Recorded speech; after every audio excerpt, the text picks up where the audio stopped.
Kamusta mga idol? Magandang araw po sa ating lahat. Bali magdi-division tayo mga idol. Bali ito yung isang sa materyales yung metal stud 2x3. Tapos yung ating smartboard na ito po. Bali 1/4 po yan mga idol. Bali sa taas po tayo magdi-division mga idol. Bali 2/4 lang naman siya. Yan, bali akit po tayo dito sa taas. Yan. Bali ito po siya mga idol. Yan. Kaya mga loads, bali may kisame na po ito. Bali division lang talaga yung gagawin natin. Yan, gamit yung smartboard, tsaka metal stud, syempre pinto. Bali tayo na rin po mag-install niyan. Yan, bali ito, tatanggalin po natin to. Yan, bali magtitira lang tayo ng yan, hanggang dito. Bali pangatlo. Yan.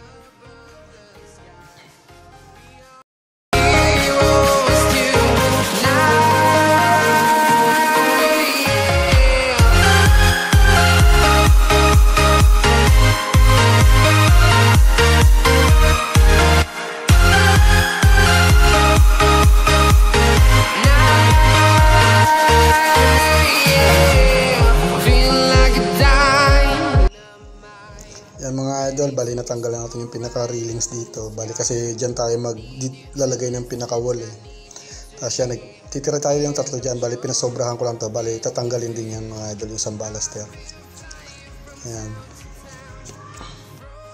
Ayan mga loads, bali gagamitan ko po siya dito ng laser. Ayan. Mas maganda kung meron kayong ganito. Mas mapapadali yung ating trabaho. Hindi na po tayo gagamit ng hulog o mga tamse. Yan, bali magkakaroon na rin po tayo ng guide dito. Bali susundan lang po natin yung magiging ilaw niya. Ayan.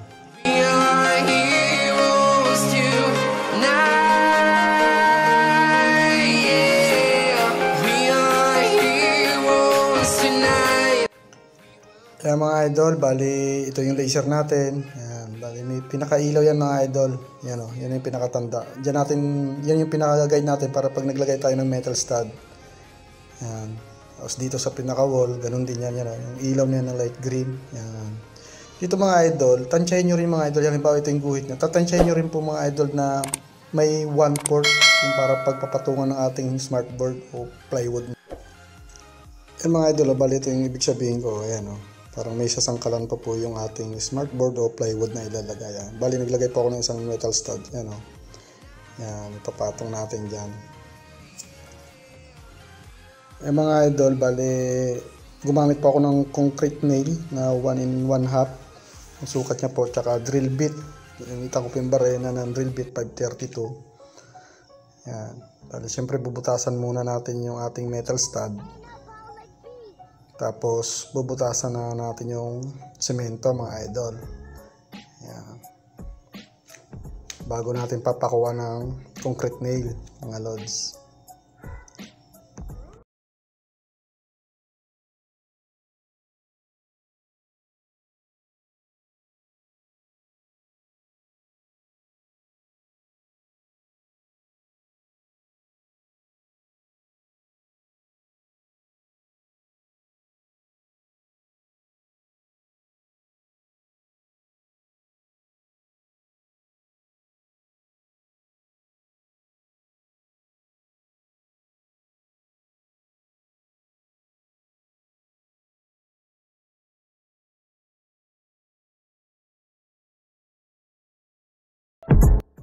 Ayan mga idol, bali nalagyan ko na rin ng metal stud dito banda sa may kisame. Ayan mga idol, bali ginamit ko dyan blind rivets mga idol. Ayan, para mas matibay mga idol yan. Kung mapapansin nyo, yan, ito kasi ano yan dugtungan yan may metal paring po yan dyan. Bali sentrohan nyo po yan mga idol yan. Pwede naman gamitin dyan mga idol yung black screw, yung for metal para sa bakal. Pwede po yun. Yan. Yan mga idol. Tatapatan nyo kung saan yung tumama yung metal paring. Halimbawa may pintura na mga idol. Halimbawa lang, tips lang mga idol. Halimbawa may pintura na, hindi mo alam kung saan yung metal paring. Gamitan nyo po yung ng magnet mga idol. Mamagnetin nyo kung saan dumikit. Ibig sabihin may metal paring po doon mga idol. Doon nyo po butasan. Tapos, black screw ang gamit nyo yung para sa bakal na screw. Yun, doon nyo po tusukin. Kung halimbawa blind rivets naman, yung mas mahaba, yung 3/4, 1/8 by 3/4, pwede rin po yun mga idol. Basta umabot lang po dun sa may metal paring para mas matibay po yung kapit ng metal stud natin dun sa ating kisame mga idol. Mga idol, bali magsusukat po tayo ng 16 inches dito mga idol. Bali ganyan po. Yan, 16 inches po yan mga idol. Yan, ganyan po. Mula dito sa dulo. Yan, tapos guguhitan po natin yan. Tapos sunod dyan, mula sa guhit na yan. Tapos 16 inches po ulit. Yan po, bali ginuhitan ko na po yan eh. Yan, 16 inches din po yan. Yan, papunta dito banda sa may bintana yan mga idol. Yan, bali, yan, sa binta, yan, papunta doon. Bali, doon tayo magsisiro eh. Yan, ganun din po sa taas, sa may kisame, 16 din po yan mga lods. Yan, papunta rin doon sa may bintana.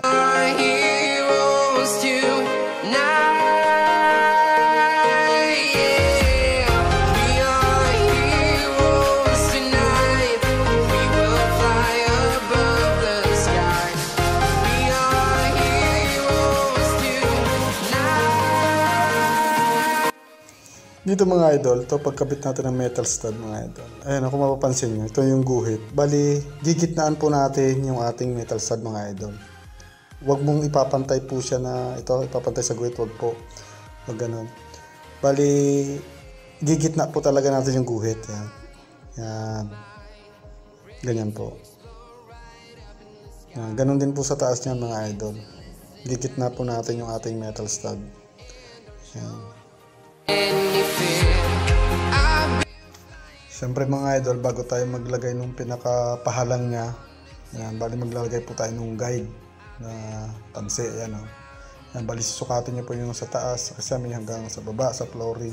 Tapos i-divide niyo lang po sa 3 yan mga idol. Yan. Divide 3. Bali dito kasi yan 72 cm mga idol eh. Tapos dito 72 cm din. Tapos ganun din po yan sa kabila. Sukatin sa taas, tapos sa baba. Divide mo lang sa 3.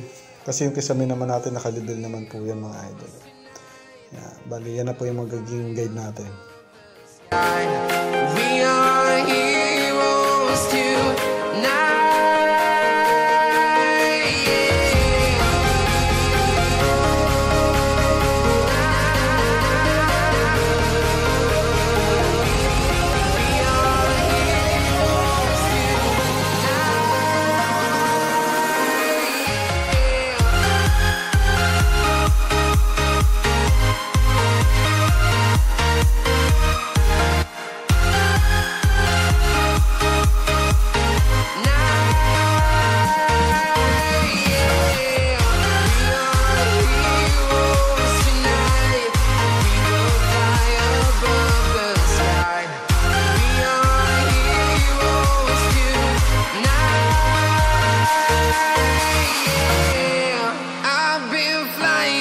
Town to town, from London to Taiwan, I've been all around.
Pagkatapos natin maglagay nung ating smartboard mga idol, bali maglalagay po tayo ng hamba mga lods. Yan. Yan, bali bumutas po ako dito mga idol. Bali 1 inches lang mga idol. Yan, bali ganun din po rito. Mas maganda po kasi ganito mga idol, bali nakabaon yung ating hamba. Kasi may na-encounter po ako mga idol. Hindi naman lahat, pero may na-encounter po ako kasi nakapatong lang siya mga idol. Kaya minsan pagsara ng pinto, umaalog yung division mga idol. Mas maganda to nakabaon sa ating slab. Huwag nyo masyadong malalim mga idol. Mga 1 inches lang. Okay na po yun. Yan, bali yung mga gilid mga idol, yan. Bali lalagarin lang po natin, ipapantay lang po natin sa gilid ng hamba. Yan, kasi medyo, pag hindi po kasi natin tinanggal yan, babangga po kasi sa metal stud yan mga idol. Yan. Pero wag nyo pong tatanggalin yung mga naka-brace na yan mga idol kasi naka-eskwala po yan eh. Bali yung mga sobra-sobra lang mga idol. We are heroes tonight. We will fly above the sky. We are heroes tonight. Yeah. We are heroes tonight. We will fly above the sky. We are heroes tonight.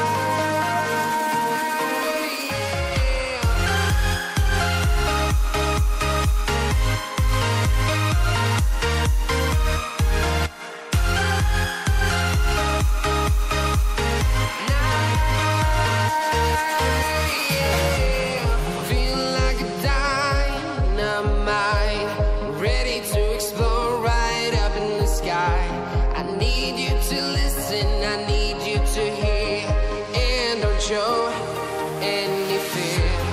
I've been flying from town to town, from London to Taiwan. I've been all around the globe trying to protect your soul.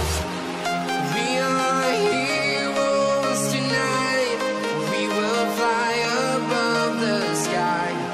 We are heroes tonight.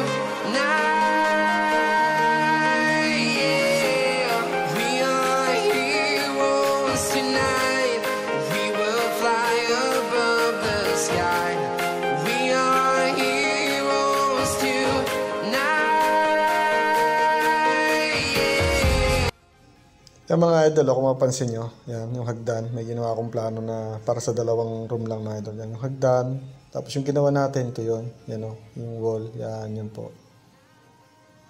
Yan. Ito po yan, yan. Tsaka mula dyan, yan, yung hagdan, mula dyan, yung sukat, papunta dun po mga idol, sa may pader, ay 271 cm. Yan. Tapos dito naman, mula dito, papunta ron, sa may unahan, yan, bali ito yung pinakaunahan niya. Yan. Ay nasa 250 cm mga idol yung sukat niya. Mula naman doon mga idol, ang sukat niya, tapos papunta rito, yan. Bali nasa 180 cm mga lods. Bali dito mga idol, yan, yung sukat na to, yan, papunta dito, yan. Bandang likod na kasi dito mga idol, ayan kung mapapansin nyo yan, sa bandang likod. Yan. Ang sukat niyan, ng kwarto na yan mga idol ay 284 cm mga lods.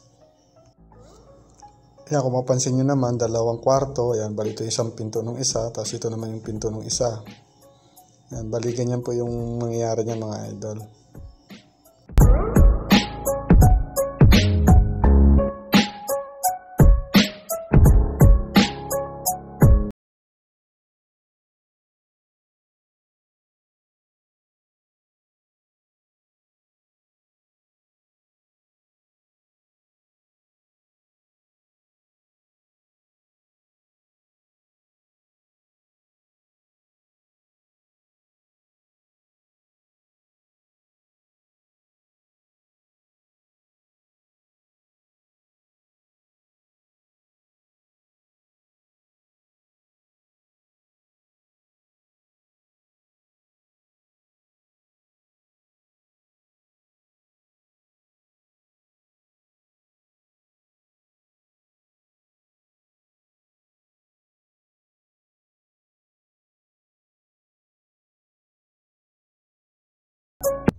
Ayan mga idol, bali nakapaglagay na ako dito ng smartboard. Yan, kung mapapansin nyo. Yan. Bali kung ano lang naman ang ginawa natin sa kabilaan mga idol. Paglagay ng metal stud, paulit-ulit lang po na lang yan mga idol. Pag naglagay po tayo ng mga division. Bali yung ginawa natin, ito po yun. Oh. Yan.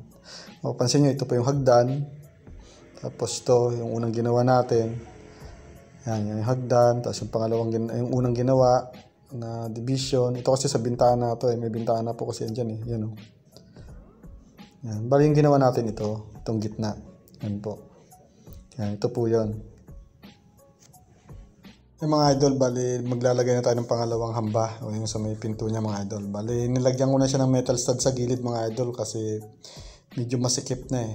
Yan mga idol. Nilagyan ko na ng metal stud sa unahan. Ay sa may pinakataas. Yan. Kaya naglagay na ako dyan kasi mga idol kasi medyo masikip na siya. Dito kasi siya sa gilid mga idol eh. Yan. Para hindi ako mahirapan. Nilagyan ko siya ng metal stud sa gilid. Yan. Yung mga idol, bago ko nilagay yung metal stud, siyempre nagsukat muna ako na yung sakto lang din yung 1/4 na hardiplex. Yan o, para pantay lang po siya. Yan. Bago mo siya ipipik, siyempre lalagyan mo muna ng sukat na yung sakto lang yung hardiplex mga idol.